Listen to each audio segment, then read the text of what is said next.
नमस्कार, hot topic में आपका स्वागत है। मैं हूं अखिलेश शर्मा। विनेश फोगाट ने कल सेमीफाइनल में जैसे ही क्यूबा की पहलवान को पटखनी दी, पूरे देश की आंखों में सुनहरी चमक आ गई। विनेश के लिए शुभकामनाओं, दुआओं का दौर शुरू हो गया, लेकिन ओलंपिक में उन्हें अयोग्य करार देने की खबर आते ही सारी उम्मीदों पर पानी फिर गया। सिर्फ 100 ग्राम ज़्यादा वजन 140 करोड़ भारतीयों के सपनों पर भारी पड़ गया। पीएम मोदी ने ट्वीट कर विनेश फोगाट का हौसला बढ़ाते हुए उन्हें चैंपियनों का चैंपियन बताया। उन्होंने कहा कि वो और मजबूत होकर वापसी करें। इस सपने के टूटने की गूंज संसद में भी सुनाई दी।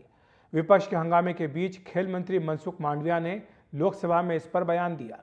उन्होंने कहा कि खुद प्रधानमंत्री नरेंद्र मोदी ने भारतीय ओलंपिक संघ की प्रमुख पीटी उषा से बात कर इस मामले में उचित कार्रवाई करने के लिए कहा है। लेकिन हर किसी के मन में यही सवाल है कि कल सेमीफाइनल खेलने वाली विनेश का वजन अचानक कैसे बढ़ गया।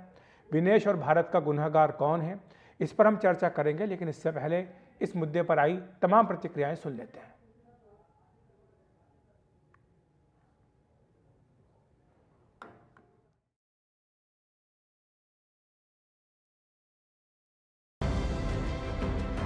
माँ बाप मेरे को तो दुख है, लेकिन सारे हिंदुस्तान को इस चीज़ का बड़ा दुख है जिन्हें पूरी आस उम्मीद थी जो गोल्ड मेडल किया और वो न जी जा करके जो हो गया, तो सारे देश को दुख है। They showed her complete support of the Indian Olympic Association. ये काम तो कोचेस का या उनके जो फिजियोथेरेपिस्ट हैं उनका है कि सुबह मैच से पहले क्या करना है, क्या खाना है, रात को क्या खा के सोना है। ये तो बहुत करना चाहिए था, अब करना चाहिए क्या है। उस तरीके से गुजरना और उसके बाद यहाँ तक पहुँचना, फाइनल नहीं खेल पाना, ये मुझे लगता है कि बहुत ही गुर्दा चाहिए ऐसी चीज़ को बचाने के लिए। और पर मेरे लिए वो विजेता है। वो चलता टूटा जा बेटा, जब और क्या कराई, दुखता बचेरा सबका टूट गया, हमारा था, हमारी तब जितनी जाती है राई 150 के ऊपर के वो था ग्राम के ऊपर, ये तो चढ़ता बढ़ता भी रहता है, लेकिन ये बहुत गलत हुआ, कति महागलत। इस मामले को लेकर भारतीय ओलंपिक संघ ने अंतर्राष्ट्रीय कुश्ती संघ से कड़ा विरोध भी दर्ज किया है। पूरा देश उस सदमे में है और माननीय प्रधानमंत्री जी ने भारतीय ओलंपिक संघ की अध्यक्ष पीटी उषा जी से कहा कि कुछ करिए इसमें। हमारी ओलंपिक संघ की अध्यक्ष ने 2 बार अपील भी की, लेकिन अपील में हम सफल नहीं हो पाए। आज पूरा देश दिल से दुखी है, लेकिन विनेश पूरे देश की नज़र में चैंपियन थी, हैं और रहेंगी।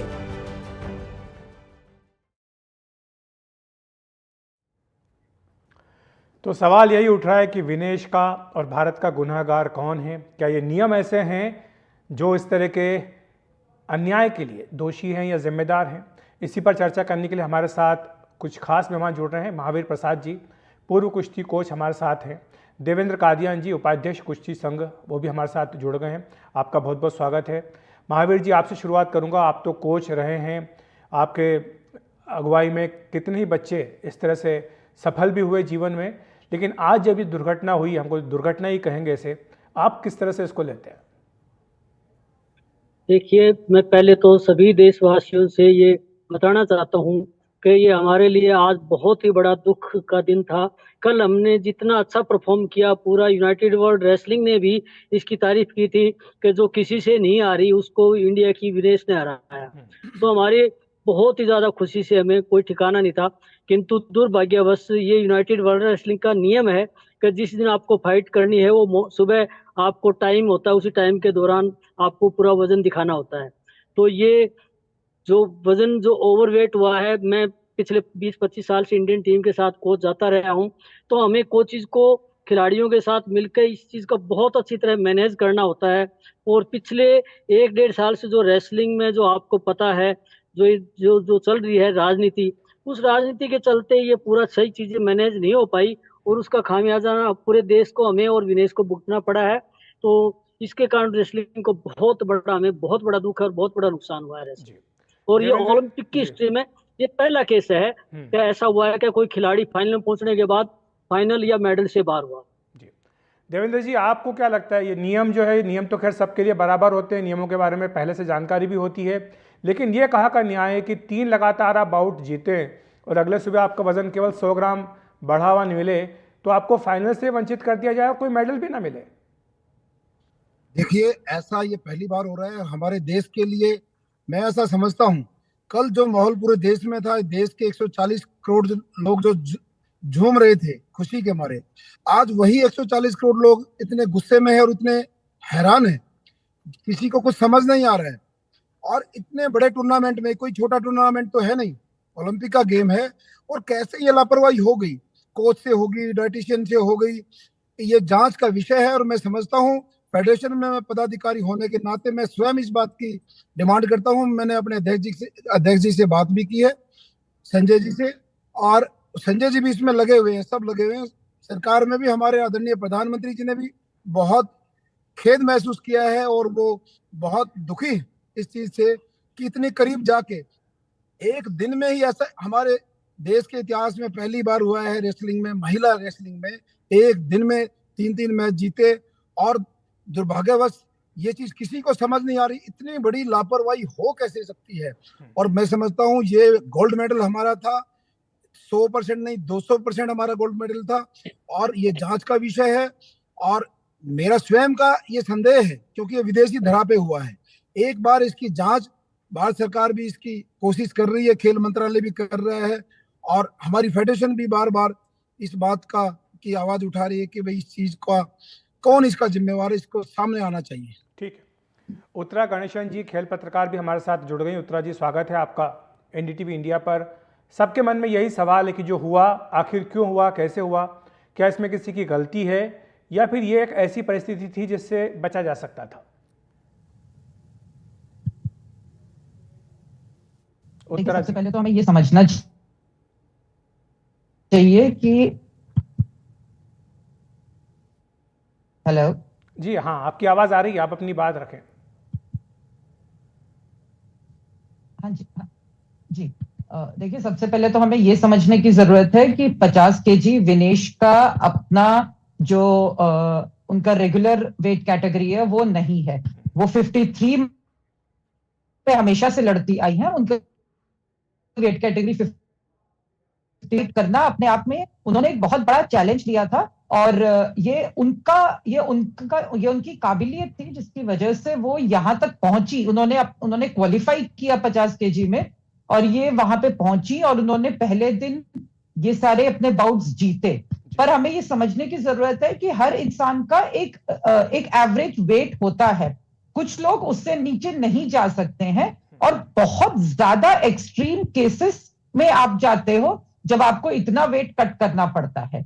जहां तक रेसलिंग की बात है, वहां पे 1-1 ग्राम मॉनिटर किया जाता है। और कल जिस तरह से बाउट हुई, बहुत से लोग ये भी कह रहे हैं कि 3-3 बाउट लड़ने के बाद वजन बढ़ कैसे गया। हमें ये समझना चाहिए कि वजन जो है वो दिन के शुरू में चेक किया जाता है जब वे इन होता है, और उस टाइम पे उन्होंने उसको मैनेज किया था 50 के जो कर। लेकिन उसके बीच में आप अपने आप को रिहाइड्रेट करते रहते हैं, आप अपने आप को जिंदा रखने की कोशिश करते हैं आखिरी तक। ऐसे में वजन बढ़ना बहुत ही नॉर्मल चीज होती है। विनेश के लिए 53 से 50 में आना और उसके बाद उस 50 को 2 दिन लगातार मैनेज करना, जैसा कि डॉक्टर पारदीवाला ने भी बोला कि अगर इससे ज्यादा हम और एक्सट्रीम केस में लेके जाते विनेश को, तो शायद उनकी जान भी खतरे में पड़ सकती थी। ऐसे में अगर आप मुझसे अगर पूछा जाए कि अगर मैं एक जिंदा विनेश देखना चाहूं या एक ऐसी विनेश देखना चाहूं जो मेडल के लिए अस्पताल पहुंच जाए, तो मैं किसी भी दिन एक जिंदा विनेश को घर वापस आना प्रेफर करूंगा। इसीलिए कहा भी गया है कि उनका भविष्य काफी स्वर्णिम है, आगे वो भारत को इस तरह की एक से एक बड़ी कामयाबी भी दिलाएंगी। सबकी दुआएं, सबकी आशीर्वाद, सबकी प्रार्थना इसी के साथ जुड़ी हुई हैं। गुरु सतपाल सिंह भी हमारे साथ जुड़ गए हैं। गुरु सतपाल सिंह जी, आपका बहुत बहुत स्वागत है एनडीटीवी इंडिया पर। हम यही चर्चा कर रहे थे कि आज का जो दिन है बहुत दुखी करने वाला दिन है, क्योंकि जो उम्मीदें थी वो तो सबकी यही थी कि विनेश को स्वर्ण पदक मिलेगा। भारत में पहली बार कोई महिला पहलवान इस तरह से फाइनल में पहुंची थी। लेकिन ये जो 100 ग्राम के कारण मामला जो चूक गया, पूरे हाथ से निकल गया, इस पर आप क्या कहेंगे? जी, मेरी आवाज आ रही है? हाँ, आ रही है सतपाल जी। हाँ, तो मैं ये मानता हूं कि आज का दिन भारतीय कुश्ती के लिए एक काला दिन है। एक ऐसा दिन है जो हमारे मेडल हमारे गले में से निकल गया। और विनेश को बधाई देता हूं मैं, उसने देश के लिए जो खेला, कल जो कुश्ती उसने खेली, बहुत दिनों के बाद ऐसी कुश्ती देखने को मिली है। एक उस लेवल पे खेली है, क्योंकि देखो जहां तक वजन की बात है तो कल भी उसने पूरा वजन दिया और जब भी खेली होगी। लेकिन क्या होता है कि ये वजन हम 5-6 दिन पहले से कम करते हैं, तो उसमें इतनी दिक्कत नहीं होती, प्रॉब्लम नहीं होती। कल जो वजन दिया उसके बाद में कुश्ती लड़नी थी एक दिन में आपको, जो कल वो 3 कुश्ती लड़ी, तो अगर आप कुछ खाओगे नहीं तो खेलोगे कैसे? बिल्कुल। तो हमारे पास 3 घंटे होते हैं, 3-3.5 घंटे होते हैं बीच में, जो वजन के और कंपटीशन के। तो वो उसने जो भी खाया या जो भी उसके जो फिजियो थे या उसके डाइटिशियन थे, उन्होंने जो उसको दिया, तो वो क्योंकि जब भी खेल सकती थी जब वो वहां उसके पेट में जाएगा और उसको एनर्जी मिलेगी जी। तो कल वो कितना अच्छा खेली, अद्भुत खेली, मतलब ऐसा खेली कि जो बेस्ट से बेस्ट कुश्ती होती है, डिफेंस, अटैक, हर चीज कब क्या करना है, और वो सब फाइनल में पहुंचना और इस मुकाम पर। तो उसके बाद क्या हुआ कि जो 700-800 ग्राम वजन बढ़ा, तो उसने वो बाद में उसने जब लास्ट कुश्ती के बाद वो देखा तो उसको भी ये महसूस हुआ कि मेरा 700-800 ग्राम वजन ज्यादा है, तो उसने तभी से शुरू कर दिया था। पता नहीं क्या, एक बार वजन आने के बाद में दिक्कत नहीं होती, एक बार जब वजन आपका आ जाता है तो अगले दिन भी आपका वो वजन आ जाता है। तो इसीलिए कि एक तो वो समय 15 मिनट का था, तो वैसे तो कल जो वजन आया तो 30 मिनट का टाइम था। तो अब क्या प्रॉब्लम हुई है, क्यों नहीं आया, ये तो डिटेल अब जब उससे बात होगी वही बता सकती है। लेकिन ये हमारी कुश्ती के लिए एक बहुत ही दुर्भाग्यपूर्ण दिन है।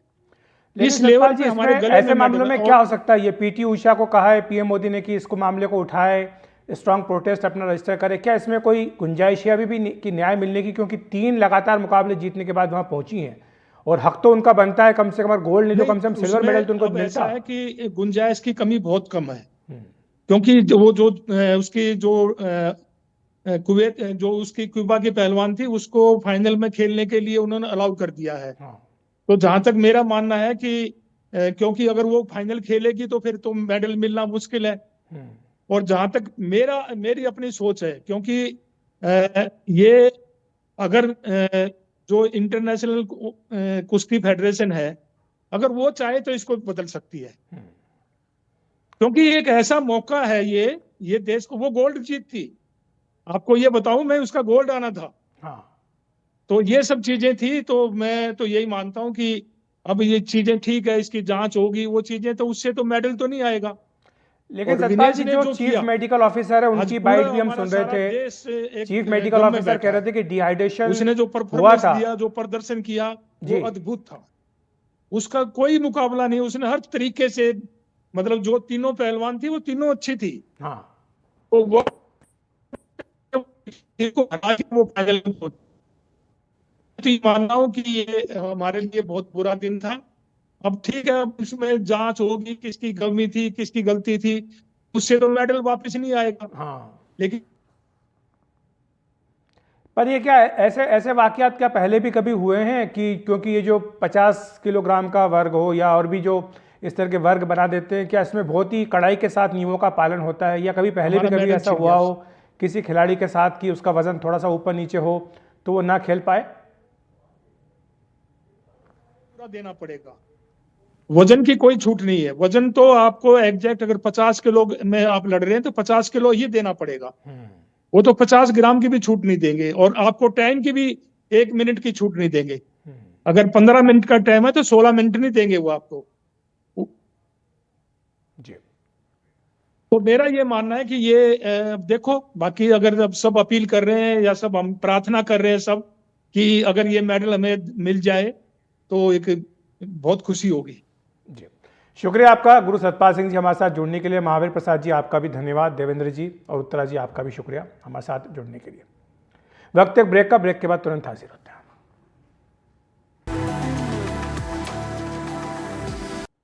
एनसीईआरटी की कक्षा 6 की पाठ्यपुस्तकों से संविधान की प्रस्तावना हटाने के मुद्दे पर संसद में आज हंगामा हुआ।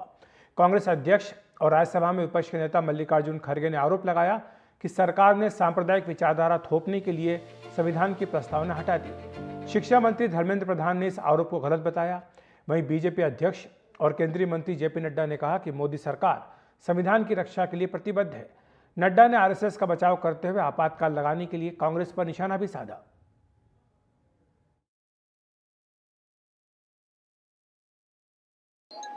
नेता विरोधी दल कुछ तथ्य से परे बातों को रखे। उन्होंने आरोप किया कोई न्यूज़पेपर कटिंग को कोट करते हुए कि 6वीं क्लास में नया एनसीईआरटी की 6वीं क्लास की किताबों में प्रियम्बल के बारे में जो पहले होती थी उसको अभी छोड़ दिया गया है। एनसीईआरटी के दौरान नए पाठ्य पुस्तक 6वीं क्लास की आ चुकी है। सारे किताबों में संविधान की preamble, fundamental duties, fundamental rights, national anthem, सारा विषयों को पिछले दिनों में जितने किताबों में रहते थे उससे ज्यादा किताबों में रखा गया है। विपक्ष के नेता ने एक मुद्दा उठाया जिसके कारण भावनाएं दोनों तरफ से भड़की और इस तरीके से विपक्ष के नेता ने जो विषय उठाया उसमें से एक ध्वनि प्रतिद्वंदित करने की कोशिश की गई कि शायद संविधान के प्रियम्बल और संविधान की मूल धाराओं से कुछ छेड़छाड़ होने की बात है। विपक्ष के नेता ने कहा कि ऐसा देखने में आया है, ऐसा सुनने में आया है, ऐसा पढ़ने में आया है। मुझे लगता है कि इस हाउस में कोई भी वक्तव्य देने के पहले इंडियन नेशनल कांग्रेस के विपक्ष के नेता को यह ध्यान में रखना चाहिए कि देखने में, सुनने में और पढ़ने में नहीं, किस सोर्स से आया है उस सोर्स को रखना चाहिए। तो हॉट टॉपिक में आज इतना ही। नमस्कार।